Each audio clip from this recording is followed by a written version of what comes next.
के दौड़ेगा सदैवी बोतल होगी हाथ में। लेकिन इसकी बात आज आपको बता दूं, ये बोतल का अभ्यास दिया कितने? और ये सब बैठे हैं इन्होंने। बोले क्यों?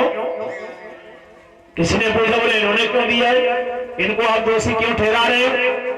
बोले जब से माँ ने अपना दूध पिलाना बच्चे को बंद कर दिया है, बोतल का दूध पिलाया है, तो बड़े होकर के बोतल बोतल रह जाती है।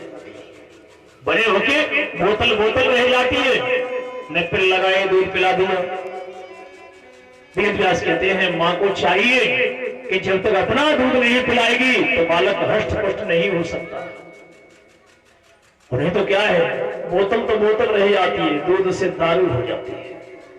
कोई पूछता है ना कहां से पीना सीखा? बोले मैया मुंह में लगा करके मखमली गद्दे पर डाल के चली जाती थी। वेद व्यास कहते हैं महाराज के जिसमें जाके उन्होंने कहा मेरे पितरों को आप पार कर दो महाराज, तब मैं जानू आपको। और पितर पार करे आप सहित परिवार। बड़ा चालाक है, छोटा मोटा नहीं है, बड़ा चालाक है। उतर करके नीचे आए, लेकिन राम जी छत्री होने के नाते हाथ बिल्कुल कांख में लगा हुआ था। सीता जी ने देखा, देखिए नारी तो वही है जो पति की भावना को पहचाने।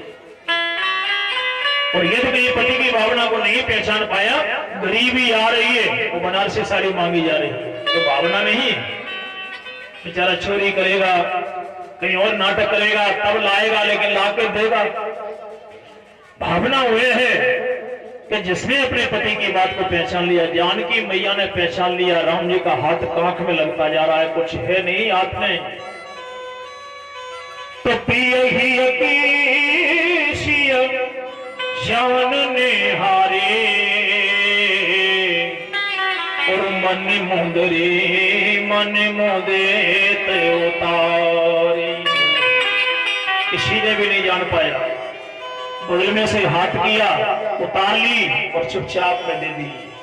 राम जी ने हाथ बढ़ा दिया, जो हाथ पीछे खिंच रहा था। इतनी देर में गोस्वामी जी कहते हैं कहो कृपाल लेहु मुद्राई। पहले नहीं कहा, पहले नहीं कहा। जब हाथ में कुछ आ गया तो छत्री दान करने में सबसे आगे होता है, जब हाथ में नहीं होता तो उसका हाथ ये हो जाता। कहो कृपाल लेहु मुद्राई। और केवट कितना चालाक है कि केवट शरण गयो कुलाई। केवट ने हाथ जोड़े, बोले महाराज यदि आप देना ही चाहते हो तो आज नाथ में कहां न पावा। जन्म जन्म के संकट कट गए मेरे, ये जन्म जन्म नहीं मिला मुझे, मेरे गंगा के किनारे पर आकर के मिला। इसे ढूंढने के लिए मैंने जन्म गुजार दिए, प्रतीक्षा करते करते जिंदगी गुजार दी, और मिला तो बुढ़ापे में आकर के मिला। लेकिन अगर भगवान आप कहते हो कि मैं आपको देना चाहता हूं तो बड़ा चालाक है। बोले एक काम करो, अभी तो निकल जाओ। धीरे से बोला, बोले अभी तो निकल जाओ, और उधर से जब आओ तो जो कुछ भी मुट्ठी मार के दे जाना मैं ले लूंगा। मतलब तुम वापस यहीं से निकल के जाना और घाट से मत निकल जाना। कितना चालाक है। फिरती बार मोह जो देवा, शिव प्रसाद में सिंधर लेवा। केवट का प्रसंग इतना मर्मज्ञ होता है कि केवट की अगर जाकर के भावना पैदा हो जाए तो जीवन में भगवान तुम्हारी नैया को पार लगाने के लिए आएंगे। प्रसंग हम बहुत छोटे करते जा रहे हैं क्योंकि समय इतना है नहीं, घड़ी की सुई तक तक आती जाती है। वेद व्यास कहते हैं महाराज कि जब जाकर के उतर के गए पार, भरद्वाज जी के आश्रम पर जाकर के पयन किया, चित्रकूट में जाके निवास करने लगे। यहाँ सुमंत्र जी महाराज आए और आकर के दशरथ जी महाराज को जैसे ये उपदेश दिया तो दशरथ जी महाराज श्रवण कुमार का, उसके अंधे माता पिता का श्राप याद करके और 6 बार राम राम के करके प्राण पयान कर दिया। बोलिए राघवेंद्र भगवान की। यहाँ भरत जी महाराज आए तो भरत जी ने राज्य स्वीकार नहीं किया। आज का कोई व्यक्ति होता तो बोलता भाई गया तो जाने तो मैं हूं ना। भरत जी ने सब छोड़ दिया है और भरत जी ने संस्कार करने के बाद में कौशल्या मैया की छाती से चुपक करके रो करके कहा, बोले माई, अगर मैंने अपनी मैया को कोई ये मांगने की बात कही हो तो मुझे 1000 ब्राह्मण मारने की ब्रह्म हत्या लग जाए, 1000 गाय मारने की मुझे गौ हत्या लग जाए। माई, मेरा इसमें कोई भी हाथ नहीं है, मुझे क्षमा करना, मैं राम से विमुख न हो जाऊं। दुनिया में पात्र बहुत हैं, लेकिन भरत जैसा कोई पात्र नहीं। इसलिए तो राम कहते हैं ना, भरत भैया तुमसे उर्ण हम नाई। भरत भैया से कहते हैं कि तुमसे उर्ण हम नाई, सबसे उर्ण हो जाएंगे, लेकिन भरत जी से कहते हैं कि तुमसे उर्ण हम नाई। यह हमारे नदी के किनारे से जैसे जैसे राम नंगे पैर चले, भरत जी वैसे ही गए। राम भरत का जीव जगदीश का मिलन हुआ, चरण पादुका लेकर के घर में आए, लेकिन मकान में नहीं रहे, महल में नहीं रहे, झोपड़ी बना करके दरवाजे के बाहर रहे। भक्त का मतलब है कि भा माने भक्ति और रति माने प्रेम। जिसके रोम रोम में भगवान के प्रति प्रेम समाया है और प्रेम उमंग होता है, उसका नाम तो भरत है। वेद व्यास कहते हैं महाराज के भरत जी चरण पादुका लेकर के चले गए। सुतेषण इत्यादि को यहाँ दर्शन देते हुए महाराज पंचवटी पर पहुंचे। और पंचवटी पर जाने के बाद में कई अनेक लीलाएं करने के बाद में और भगवान राम जिस समय पर कहते हैं कि खरदूषण और त्रसरा इत्यादि को मारने की तैयारी कर रहे थे, लक्ष्मण जी कंदमूल फल लेने गए, शूर्पणखा के नाक कान इत्यादि विधिन करते हुए। और जब लक्ष्मण जी कहीं गए तो इतनी देर में सीता से कहा, जानकी अब तुम अग्नि में वास करो, अब तुम्हारी हमें जरूरत नहीं है, तुम्हारे चेहरे की जरूरत है। अग्नि में वास करा दिया है और राम जी सीता जी की परीक्षा ले रहे हैं उल्टी जाकर के, कि जब लगे करो निशाचर नासा, तब लगे करो यज्ञ में वास। लक्ष्मण हो ये मर मन जाना, जो कछु चरित किया भगवान। शूर्पणखा के नाक कान जब विदीर्ण हो गए, खरदूषण को मार दिया, त्रसरा को मार दिया, तो रावण ने मारीच को सोने का मृग बना करके भेजा। मैया की परीक्षा हो रही है। भगवान राम उसमें संध्या वंदन कर रहे थे। जानकी मैया ने कहा, ए प्रभु, सोने का मृग जा रहा है। राम जी समझ गए कि वो सीता नहीं है। राम जी ने जान लिया कि वो जानकी नहीं है, ये माया भी जानकी है। माया से माया मिले कर कर खोटे काम। राम जी ने कहा, बोले जानकी सोने का मृग नहीं होता। यदि कहीं सोने का मृग होता तो किसी अलमारी में रखा होता, सुनार की घर में रखा होता। अरे सोने का मृग नहीं होता है। जानकी बोली, मेरी बात नहीं मान रहे हो, आ जाओ, मैंने देखा है आंखों से, अभी निकल गया है। बोले चलता हुआ सोने का मृग चलता हुआ। राम जी ने बहुत मना किया, जानकी कोई माया भी होगा। अरे नहीं महाराज, मैंने सोने का मृग देखा है, आप कैसी बात कर रहे हैं। राम जी ने सभी तरह से जानकी को घेर लिया और मन ही मन कहा, जानकी यदि सोने का ही मृग देखना है तो सोने के मृग को क्या देख रही हो, कुछ दिनों के लिए सोने की लंका में चली जाओ, तो सोने से मन भर जाए तब हम तुम्हें लेकर के वापस आ जाएंगे। यहाँ तो थोड़ा सा सोना है, 1 किलो का मृग होगा, 2 किलो का होगा, 250 ग्राम का होगा, लेकिन वहां तो सोने की लंका है।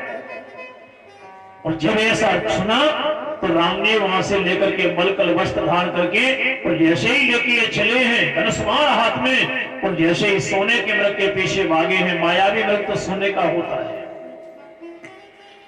मारीच के पीछे भागे हैं, एक बाण जैसे ही मारा है, उतनी देर में दुनिया राम राम कह के पुकारती है, वो लक्ष्मण लक्ष्मण कहकर के पुकार रहे हैं। कथा को कितना भी जल्दी ले जाया जाए, लेकिन तब भी कम वक्त विश्राम आ जाता है। क्या करें, विश्राम आ ही जाता है। सीता जी की तलाश जाकर के महाराज जैसे ही मृग को मारा है, लक्ष्मण जी से जानकी ने कहा, हे लक्ष्मण, तुम्हारे भैया तुम्हें पुकार रहे हैं। लक्ष्मण जी ने कहा, भ्रकुट विलास सृष्ट ले हुई, ऐसे मेरे प्रभु पर आपत्ति।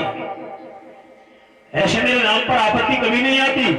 एकदम से जानकी बोले तुम्हारे मन में कोई कपट है कि मरम बचन तह सीता बोला, हरि प्रेरित लक्ष्मण मन डोला। आंख में आंसू भर लिए, मैया जिस बेटे को तू कलंक लगाने जा रही है, जिस बेटे की बुद्धि को भ्रमित करने जा रही है, ये तो माया का काम है, मेरी माई जानकी का काम नहीं है, मेरी भैया सीता का काम नहीं है। पर जब ये बात कही तो इतनी देर में उन्होंने कहा ठीक है मैं जा रहा हूं तुम्हारी आज्ञा पा करके, और एकदम से बाण का चिन्ह लगा दिया। बोले भैया सब कुछ चला जाए लेकिन हमारे जीवन की, हमारे घर की मर्यादा नहीं जानी चाहिए। ये जो लाइन लगा दी है ये हमारे घर की मर्यादा है, सूर्यवंश की ये तिनका की मर्यादा है। ये तिनके को सूर्यवंश बहुत मानता है। लक्ष्मण जी जब जाने लगे इतनी देर में तो आया रावण, और आलाप निरंजन कहकर के जैसे ही आया यति के वेश में, वो स्वामी ने स्वान बना दिया, उसे कुत्ते की उपाधि दे दी। उल्टे कर्म करने वाला कुत्ते के बराबर हो जाता है कि ये तो चला छते भड़े आए और सुन दस शीश स्वान की नाही।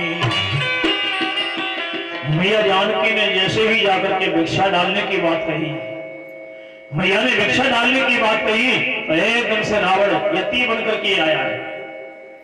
देखिए बाबा के वेश में सभी छिप जाता है, आबाजी नहीं तो बाबा जी से। तीन प्रकार के होते हैं, पेट चपेट और लपेट। पेट चपेट और लपेट, बुरा मत मानना, कथा की बात है, नहीं तो कोई डाले वाले महात्मा जी बुरा माने। सबसे निवेदन कर रहा हूं क्योंकि कथा में छिपाया नहीं जाता। पेट लपेट और चपेट, भगवान का चिंतन करने वाला कभी बाबा नहीं बनता, महात्मा बनता है। जिसके मन में शांति, जिसके जीवन में शांति, जिसके भेष में शांति, जिसके उद्देश्य में शांति। संत की निगाह में सोना धूल एक बराबर होता है, लेकिन कलयुग में एक बराबर नहीं होता। रुपए भी दिखाई देते हैं, हाथ में नहीं लेते, महाराज कमंडल में डाल दो, हाथ में नहीं लेते, आसन के नीचे रख दो, महल तो बनेगा, 50 फुट की मूर्ति तो बनेगी, लेकिन पैसा हाथ में नहीं लेंगे। कई जगह पर है, वृंदावन में जाओ, हरिद्वार में जाओ, ऋषिकेश में जाओ। एक दिन मैंने कहा था ना कि ब्रह्मचारियों के बच्चे घूमते हैं, त्यागियों के भंडारे होते हैं और कथावाचक मौनी महाराज आते हैं। तीनों चीजें अलग अलग हैं, पर समझने की बात है। और जो व्यक्ति इन तीनों से सावधान हो गया वो जिंदगी में जीना सीख जाएगा, वही जिंदगी में जीना सीख जाएगा। हमें दुनिया के ढोंग से ऊपर आना चाहिए। वेद व्यास कहते हैं महाराज कि जब ये देखा इन्होंने और देख करके विचार किया, यति का वेश है, अपने आप को यति कह रहा है, यति का वेश है, सती को ठगने गया है। कितनी बड़ी बात है ये, ठगने सती को गया है, और वो भी जगत की माता। जिस जगह पर जो मर्यादा बनाई थी उस पर एक लकड़ी का एक रख करके व्यवस्था करके, और जैसे ही जानकी जब बाहर जाने लगी तो एकदम से गुंजार होने लगी। एकदम दशानन का रावण का वो चेहरा सामने आया, जानकी मैया को उठाया, घुमाया, रथ में आरूढ़ करा लिया। और रथ में जब आरूढ़ करा लिया है, सीता मैया समझ गई लक्ष्मण जी का कोई दोष नहीं था, दोष मेरी बुद्धि का है। विवेक शून्य हो गई मैं, पर विवेक मेरा सो गया है। इसलिए तो कहते हैं कि जानिए जब ही जीव जब जागा, जब सब विषय विलास विरागा। जानिए जब ही जीव जब जागा, जब सब विषय विलास विरागा। लेकिन यहाँ विलास विराग की बात नहीं है, यहाँ तो मैया जानकी मायावी है। और जब ये जाकर के मैया को लेके गया तो जटायु पंख फड़फड़ाते हुए आया। और जटायु जब आया है इतनी देर में राम ने लक्ष्मण से पूछा, भैया तुम कैसे आ गए? दोनों भाई आंखों में आंसू भर के कुटिया में गए। जानकी के शून्य देखा है कुटिया को। इतनी देर में जटायु ने एक बार युद्ध करके और जानकी को छीन लिया था। और हमारे तुम्हारे जैसा कोई व्यक्ति होता, किसी नारी की इज्जत जाती तो मुंह फेर करके लोग निकल जाते। उसकी इज्जत जा रही, हमारा क्या है? धन्य है मांस खाने वाला। कौन? आमिष भोगी। आमिष भोगी हम लोगों से भी कितना धन्य है कि अपने जीते जी जटायु ने जब तक पंख कट गए, लेकिन मैया जानकी को एक बार के लिए छीन करके बता दिया, ए रघुकुल की नारी, चिंता मत करना, मेरी भी तो पुत्र वधू लगती है। क्योंकि संतापी महाराज कहते हैं कि संपाति, जटायु और दशरथ जी तीनों मित्र हैं, आपस में तीनों मित्र हैं। रघुकुल नारी की जब आवाज पहचान ली तो आज देखिए कि जाकर के पंख कट गए, कृपाण से पंख काट दिए, लेकिन फिर भी चिल्लाता है कि तुम चिंता मत करना, तुम्हारा विनाश होगा। यहां राम आए और राम ने आते ही आते, कथा भी हम विश्राम की तरफ ले जा रहे हैं, घबराना नहीं, बेड़ी वाले कोई घबराना नहीं, ठीक है? और कोई घबराए कोई बात नहीं, बेड़ी वाले विशेष करके। हमारे पंडित जी कहेंगे कि रात की कथा दिन में, दिन की रात में चल जाती। वेद व्यास कहते हैं महाराज कि जब ये दशा देखी गई तो उतनी देर में जाकर के जटायु के पंख कट गए हैं और राम आकर के वहां देखते हैं, एक आवाज आ रही है, राम राम राम, ऐसी जब धुनी लग रही है तो उस समय पर जटायु के पास में आकर के राम ने और खून में बिगड़े हुए जटायु को गोदी में बिठा लिया। गोदी में जो बिठा लिया, आंखें भर आई। एकदम से जटायु ने कहा, बोले तुम राम हो ना? मैं दशरथ का मित्र हूं।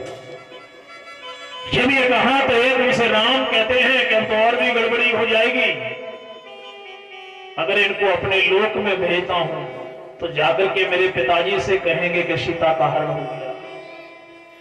यदि अपने लोक में भेजा मैंने तो मेरे जाकर पिताजी से कहेंगे कि सीता का हरण हो चुका है। एकदम जटायु से कहा, श्री राम कहते कहते, श्री राम कहते कहते, श्री राम कहते कहते, खामोश रहते रहते, खामोश घायली पड़ा जटायो, घायली पड़ा जटायो, तलवार से ते शहदे, तलवार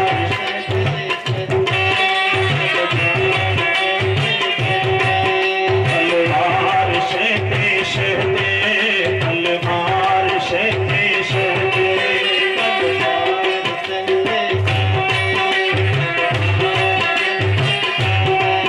श्री राम श्री राम श्री राम श्री राम,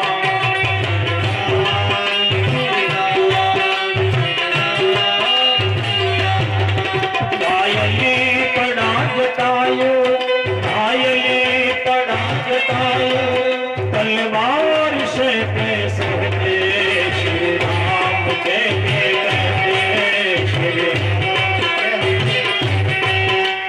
राम श्री राम श्री राम श्री राम।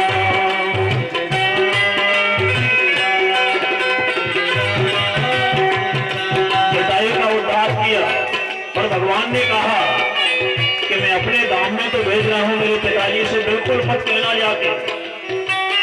इसी के संग 10 मिनट का केवल विश्राम करेंगे, लेकिन भजन गाने वालों से निवेदन मेरा यह है कि 10 मिनट से 11 ना हो जाए, कथा बहुत आगे जाना। श्री राम कहते